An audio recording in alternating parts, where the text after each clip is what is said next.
All right, so let's look at these three problems. Now you have done problems with variables in them since you started adding and subtracting. Now, the way you've done them with variables is you've done 7 plus what? Equals 9. You guys remember doing that? 2. So you've done variables. Instead of having the little blocks that the babies use, all they did is put in letters in place of those. It's all the same. It's all the same. Yes. You want to answer it? No. I'm going to go through all the steps. There are easy steps when we go through these that should be able to work on any problem as you do it. Now, what we want is when you have an equal sign, you want both sides of the equal sign to be equal. That's why it's called an equal sign. We want them to be equivalent. We want the value on both sides to be the same. So, here we have 11 equals m minus 25. We need only numbers on this side. We need the letter on this side all by itself and numbers on this side all by itself. So what is the opposite of subtracting 25? Jessica? Adding 25. Adding 25. What? So if I minusing 25 plus adding 25 is going to equal nothing. So then all I'm left with is m on that side of my equation. If I add, I end up with 36. What? What? Yeah, what? Why is it wrong? It's not wrong. It's not wrong. Why is it wrong? It's wrong. It's right. It's trying to see how much you subtract to equal 11. Yeah. Yeah, no, n equals... Okay, let's go back. Let's check it. We are going to replace the variable, which is m, with what we think the variable equals, or at least what I think the variable equals. So, if I have 11, does it equal 36 minus 25? No. Yes.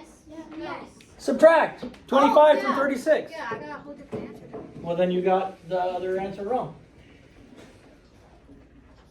If you got a number smaller than 25 for your variable, your answer would then be negative. You can't take 25 away from a number smaller than 25 without it becoming a negative number. Yes. I put 14. So you're doing 14 minus 25? No, 25 minus 14. No, that's not what it says, though. It says 14. It says m minus 25. Oh. If I was replacing the m, I said the m equals 36. So if I replace the 36 with m, 36 minus 25 does equal But 11. if it was the other way, it would be. Yeah, but it's not. Ah, dang it. Same thing here. We want our variable to be alone on one side of the equation. We want it to be alone on one side of the equation. Why'd you throw that paper at me? Are you trying to hurt me? Wow, you're trying to harass Mr. Bruno. Me personally. All right. So now we look at this. What is the opposite of adding 9? Subtracting 9. If I do that, I don't want to change the value, so I have to do it to both sides. Adding 9 and then subtracting 9 leaves us with nothing. So on this side of the equation, I have just the variable k. And then I can find the value of k by subtracting 15 or 9 from 15 and 6/10. I'm obviously going to have 6/10, and I'm going to have, what, 6 and 6/10? Is that right? K equals 6 and 6/10. I can check that.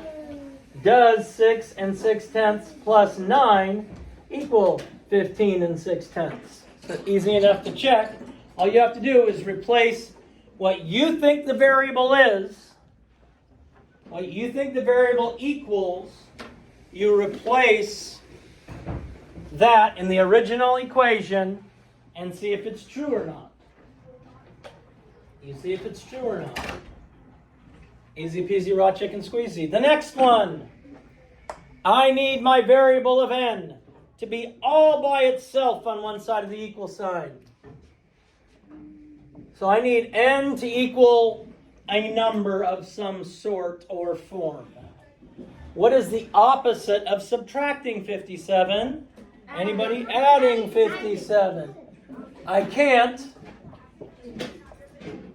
just do it to one side or it's going to change the value. So subtracting 57 and adding 57 cancel each other out. And then all we're left with n.